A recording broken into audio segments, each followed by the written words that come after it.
It was a big weekend for the program. Coming into the game at SFA, five-time defending conference champions at their place. I don't think they've lost a game in conference at home since like 2013. And our girls came up; they were ready to play. There was no hesitation. They were determined to make it happen. And even when we gave up the goal in the first half, there was no defeat in their eyes or even concern. We had a really good talk at halftime about a few key things that we need to do differently so that we could get a hold of the ball a little bit more. In the first half, they had probably a little bit more of it than we did. And even though they weren't creating a lot of good scoring chances with it, definitely was not our game at that point. But second half, they executed really well, and we were able to get a hold of the ball, create a bunch of scoring chances, and then finally get one to go to tie it up with, I think we had about maybe 15 minutes to go at that point to make it 1-1. And then and that was a goal from Dana Mooney, who has scored several goals within conference right now. I think she's sitting definitely in the top 5, maybe 3 right now in the conference for goals scored. And that was an assist from Alex Moore. The two of them play our outside midfield positions, and the two of them have been really dangerous all season long, just getting around the edge, getting service into the box, and then on the other end of it, a lot of times is Cammie or Ashley, and this time it was Dana. So it was great to get that goal to tie it up.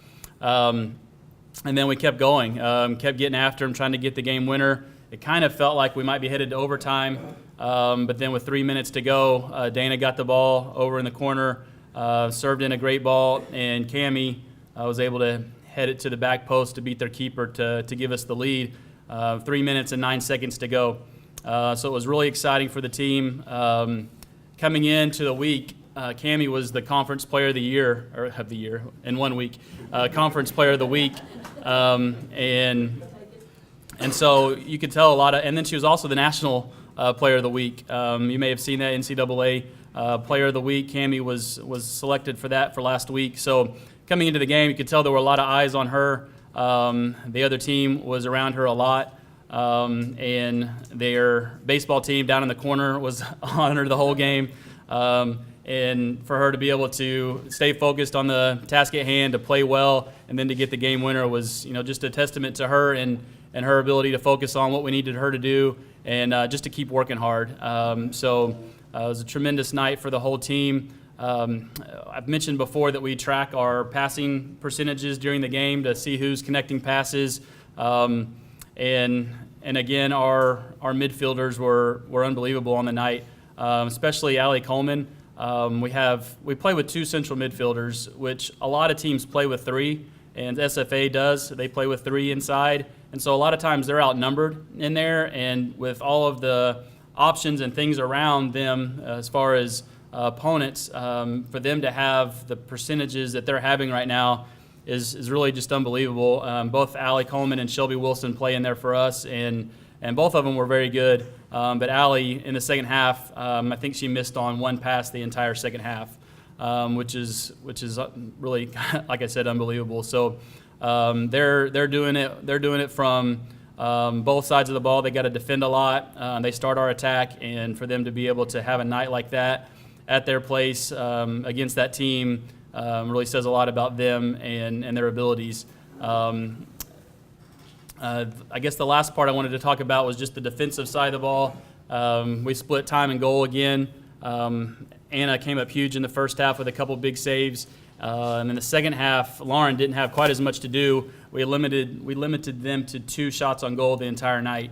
So the group of defenders playing in front of them was really good as well. But that's what they've been doing all season long, and we're really excited about what's ahead of us. The goal wasn't to be at first place at this point in the season. We've got 5 more to go, and we play at Houston Baptist and Corpus this weekend.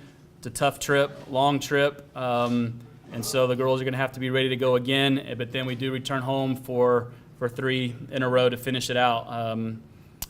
The first weekend that we're at home will be against Southeastern Louisiana and Nichols, and that'll also be our official visit weekend and our family weekend. We'll have a lot of people in. Our recruits that have verbally committed for next year, we have 8 of them. They'll be here, and as well as a lot of our families. And then the following weekend will be Senior Day on that Friday night when we play Northwestern.